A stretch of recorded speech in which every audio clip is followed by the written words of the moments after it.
Salam damai dan selamat sejahtera. Topik renungan untuk hari ini ialah berkat dalam memberi.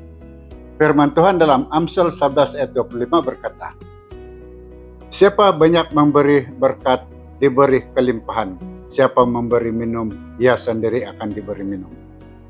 Dunia sering berbisik, simpanlah supaya cukup, peganglah erat apa yang ada agar tidak berkurang. Namun Tuhan mengajar jalan yang berbeza. Berilah dan engkau akan dipenuhi.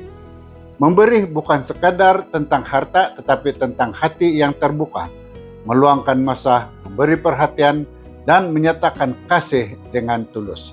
Setiap kebajikan, walaupun kecil dan sederhana, mampu membawa sukacita yang besar, bukan sahaja kepada yang menerima, tetapi juga kepada yang memberi. Apabila kita menjadi saluran berkat, Tuhan sendiri akan mencukupkan setiap keperluan kita.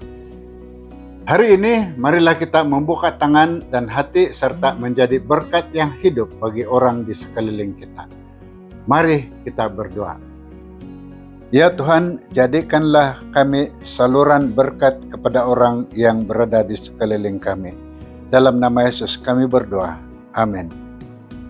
Shalom, Tuhan memberkati Anda dan kita jumpa lagi.